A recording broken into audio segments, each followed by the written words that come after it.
Hello everyone, welcome to Dynamic Study. I am Jyoti Budhwar. Today we are discuss how to construct a DFA. इससे previous video में हमने DFA का introduction लिया था। उसमें हमने किया था कि हम कौन कौन सी स्टेट्स यूज़ करते हैं DFA के लिए और ट्रांजिशन फंक्शन को कैसे अप्लाई करते हैं। आज हम करेंगे कि किसी भी स्ट्रिंग के लिए या किसी भी पर्टिकुलर लैंग्वेज के लिए हम DFA को कैसे कंस्ट्रक्ट करते हैं। तो जो प्रीवियस वीडियो थी उसमें हमने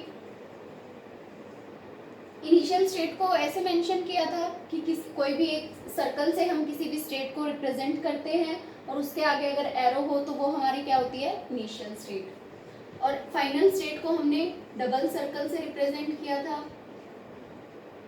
लाइक ये हमारी इनिशियल स्टेट है और ये हमारी फाइनल स्टेट है, ठीक है। और अगर हम अपनी इनिशियल स्टेट को ही फाइनल स्टेट बना दें, इनिशियल स्टेट उसी को हमने फाइनल स्टेट बना दिया, इसका मतलब क्या है कि ये पर्टिकुलर स्टेट हमारी नल स्ट्रिंग को एक्सेप्ट करेगी, ठीक है। यहाँ तक क्लियर है। उसके बाद ट्रांजिशन फंक्शन को कैसे अप्लाई करते हैं। ट्रांजिशन फंक्शन को इसको हम कैसे डिफाइन करेंगे कि हम क्यू स्टेट पे हैं, क्यू स्टेट से हमने ए को रीड किया और हम क्यू स्टेट पे चले गए। अब क्यू स्टेट, कोई भी हमने क्यू स्टेट बनाई, हमने ए को रीड किया और हम क्यू स्टेट पे सेम स्टेट पे रह गए, तो यानी कि सेम स्टेट पे रह गए, इसका मतलब क्या है, ये क्या है, सेल्फ लूप। जब भी हमें किसी स्ट्रिंग को बार बार रिपीट कराना होता है तो हम सेल्फ लूप का यूज करते हैं।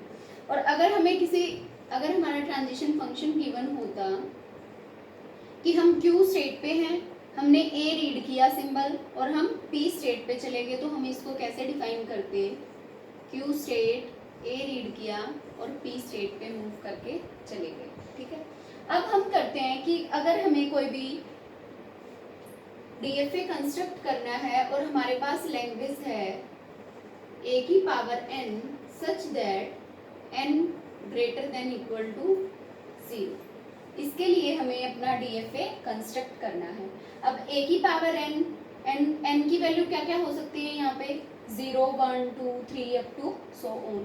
तो यहाँ पे हमारी कितनी स्ट्रिंग्स जनरेट होंगी, यहाँ पे हमारी infinite number of strings generate होंगी। Like a raise to power 0 यानी कि नल स्ट्रिंग, ए की पावर 1, ए की पावर 2, ए की power 3 up to so on, ठीक है। अब इसको हम अपने DFA से कैसे एक्सेप्ट करा सकते हैं इन सारी स्ट्रिंग्स को। तो सबसे पहले अगर हमें नल स्ट्रिंग को जनरेट कराना, एक्सेप्ट कराना है अपने DFA से, तो हम क्या करेंगे, इनिशियल स्टेट को हमें क्या बनाना पड़ेगा, एज ए फाइनल स्टेट। अगर हमने इनिशियल स्टेट को फाइनल स्टेट बनाया तो हमारी कौन सी स्ट्रिंग एक्सेप्ट होगी, नल स्ट्रिंग। उसके बाद हमें एक्सेप्ट कराना है a square, a cube up to कितने ही।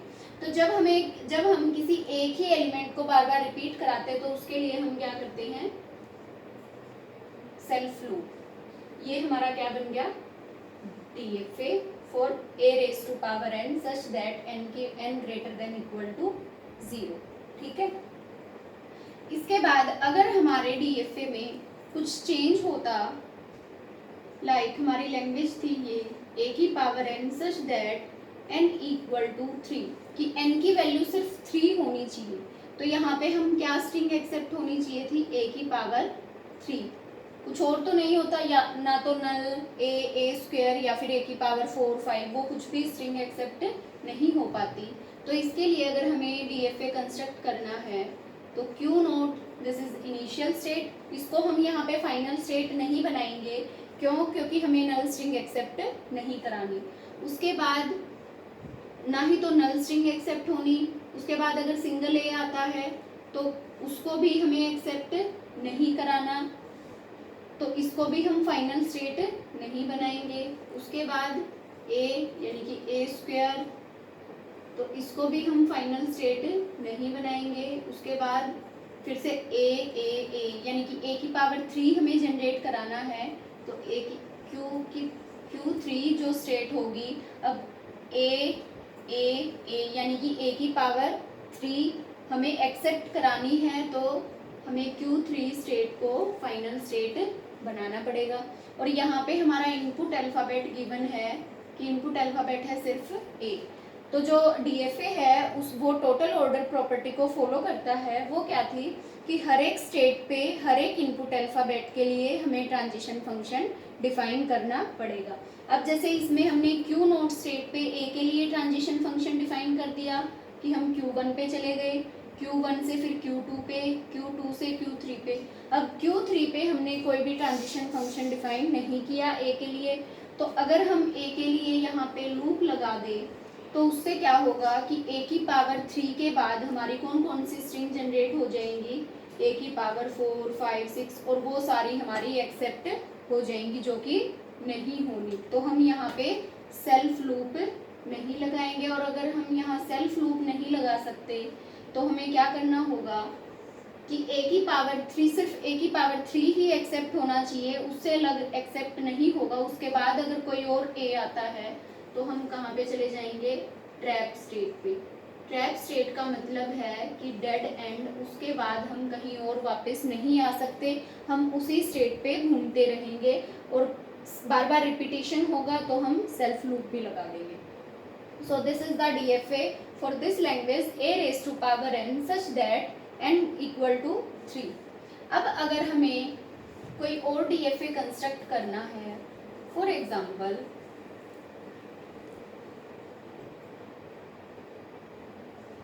लैंग्वेज दी हुई है कि हमें कंस्ट्रक्ट करना है DFA starting with string starting with a, कि हमारी स्ट्रिंग जो है वो ए से स्टार्ट होनी चाहिए, वो हर स्ट्रिंग ए से स्टार्ट होनी चाहिए, और उसके लिए हमारा इनपुट अल्फ़ाबेट दिया हुआ है ए कोमा बी। यहाँ पे हमारा इनपुट अल्फ़ाबेट क्या दिया हुआ है, ए कोमा बी, यानी कि ए की स्ट्रिंग्स भी जनरेट हो सकती हैं, बी की स्ट्रिंग्स भी जनरेट हो सकती हैं, लेकिन हमें अपने DFA से क्या क्या एक्सेप्ट कराना है, सिर्फ वही एक्सेप्ट कराना है जो कि स्टार्टिंग विद ए हो। अब स्टार्टिंग विद ए में हमारी कौन कौन सी स्ट्रिंग आएंगी, सिंगल ए, ए, कितने भी नंबर ऑफ एज आ सकते हैं। क्या सिंगल बी आ सकता है इस वाली लैंग्वेज से? तो नहीं एक्सेप्ट होना चाहिए, नहीं जनरेट होना चाहिए, क्योंकि स्टार्टिंग विद ए है। तो यानी कि ए के बाद बी, ए बी ये हो सकता है एक्सेप्ट, क्योंकि starting with a property follow करता है। अगर बी ए करे तो वो भी एक्सेप्ट नहीं होगा, क्योंकि स्टार्टिंग विद बी हो गया, प्रॉपर्टी वॉयलेट होगी, तो ये भी नहीं होगा। उसके बाद ए बी बी, कितने ही बी नंबर ऑफ बीज हो सकते हैं, ये भी हो सकते हैं। और अगर ए बी उसके बाद ए आ जाए तो ये भी एक्सेप्ट होगा, क्योंकि हमें सिर्फ क्या देखना है, स्टार्टिंग विद ए होना चाहिए, उसके बाद ए और बी का कोई भी कॉम्बिनेशन हो सकता है। तो ये सारी स्ट्रिंग्स हमारी एक्सेप्ट होनी चाहिए हमारे DFA से। तो हम उसके लिए DFA कैसे कंस्ट्रक्ट करेंगे। अब इनिशियल स्टेट से हमने स्टार्ट किया, हमें मिनिमम क्या जनरेट करना है, ए। हम जब भी कोई DFA कंस्ट्रक्ट करते हैं तो उस टाइम पे हमें मिनिमम स्ट्रिंग को एक्सेप्ट कराना है सबसे पहले, कि हमारी मिनिमम स्ट्रिंग एक्सेप्ट हो जाए। उसके बाद फिर जो जो बचता है उनको हम फिलअप कर देते हैं। अब मिनिमम ए एक्सेप्ट कराना है तो ए के लिए हम इनिशियल स्टेट से किसी दूसरी स्टेट पे गए और उसको हमने क्या बना दिया, फाइनल स्टेट। हम इनिशियल स्टेट को फाइनल स्टेट क्यों नहीं बनाया, क्योंकि हमें मिनिमम नल स्ट्रिंग एक्सेप्ट नहीं करानी, ठीक है। अब मिनिमम ए तो हो गया, उसके बाद नंबर ऑफ ए तो कितने भी नंबर हो सकते हैं। अब यहाँ पे कितने ही नंबर ऑफ एज के लिए हमने क्या लगा दिया, सेल्फ लूप। अब अगर हमारा स्टार्टिंग में बी आ जाता है, अब जो टोटल प्रॉपर्टी थी वो भी वॉयलेट नहीं होनी चाहिए, उसको भी मेंटेन रखना है। तो उसके लिए हमें, क्योंकि हमारे इनपुट अल्फाबेट में बी सिंबल प्रेजेंट है, तो हम जो हमारी इनिशियल स्टेट थी उस पे हमने बी के लिए ट्रांजिशन फंक्शन डिफाइन करना पड़ेगा। अब क्यू नोट पे ए के लिए तो ट्रांजिशन फंक्शन डिफाइन हो गया, बी के लिए अगर हम सेल्फ लूप लगाते हैं, फॉर एग्जांपल अगर हम सेल्फ लूप लगा के देखें तो क्या वो एक्सेप्ट, तो क्या हमारा DFA ठीक होगा। अब बी ए, अब अगर सेल्फ लूप लगा दिया तो बी ए स्ट्रिंग भी जनरेट हो जाएगी, जो कि नहीं होनी चाहिए, तो हम सेल्फ लूप नहीं लगा सकते। और दूसरी चॉइस क्या है हमारे पास, अगर हम बी को रीड करके दूसरी स्टेट पे चले जाएं, फाइनल स्टेट पे, तो यहाँ पे हमारा क्या एक्सेप्ट हो जाएगा, सिंगल बी, ये भी हमारा नहीं होना चाहिए, तो हम बी को यहाँ भी नहीं रख सकते। तो हमें क्या करना पड़ेगा, इनिशियल स्टेट पे अगर हमारा बी आता है तो हम कहाँ जाएंगे, ट्रैप स्टेट पे। और ट्रैप स्टेट का मतलब क्या है, डेड एंड, वहाँ से हम वापस नहीं आ सकते। और ट्रैप स्टेट पे उसके बाद हमारे कितने नंबर ऑफ ए और बीज आ जाएं, कोई भी एक्सेप्ट नहीं होगा। अब इस स्ट्रिंग के लिए बी के लिए डिफाइन हो गया ट्रांजिशन फंक्शन, ए के लिए भी डिफाइन हो गया। अब इस स्टेट पे आते हैं, यहाँ पे ए के लिए तो है, बी के लिए, अब बी के लिए या तो हम सेल्फ लूप लगा सकते हैं या हम बी के बाद ट्रैप स्टेट पे आ सकते हैं। तो अगर हम बी के बाद ट्रैप स्टेट पे आते हैं तो हमारा ए के बाद अगर हमारी बी स्ट्रिंग आएगी तो वो हमारी एक्सेप्ट नहीं हो पाएगी अगर हम ट्रैप के लिए बी के लिए ट्रैप लगा देते हैं, जो कि हमारी एक्सेप्ट होनी चाहिए थी। तो हम बी से ट्रैप स्टेट पे मूव नहीं कर सकते। कोई और चॉइस क्या है कि हम बी से वापस यहाँ पे आ जाएं। अगर हम वापस यहाँ पे आते हैं तो अगर हमें ए बी यही वाली स्ट्रिंग अगर हमें एक्सेप्ट करानी है तो ए के लिए इस पे गया, उसके बाद बी के लिए यहाँ पे आया, तो ये हमारी इनिशियल स्टेट फाइनल स्टेट नहीं है। और जो भी स्ट्रिंग हमारी फाइनल स्टेट पे होल्ड करती है वो ही हमारी एक्सेप्ट होती है हमारे डीएफए से। तो ए बी हमारी एक्सेप्ट नहीं होगी, तो हम बी को यहाँ भी नहीं लगा सकते। तो हम बी के लिए भी सेल्फ लूप लगा देंगे, क्योंकि हमारा स्टार्टिंग विद ए यहाँ से कंसीडर हो जाएगा और उसके बाद हम ए और बी का कोई भी कॉम्बिनेशन जनरेट कर सकते हैं। So this is the DFA for starting with a where input alphabet a and b. आज की क्लास में हम इतना ही करते हैं। आई थिंक आपको ये कंसेप्ट क्लियर हो गया होगा। इसमें क्वेश्चन पूछता है कई बार कि मिनिमम नंबर ऑफ स्टेट्स कितनी यूज हुई।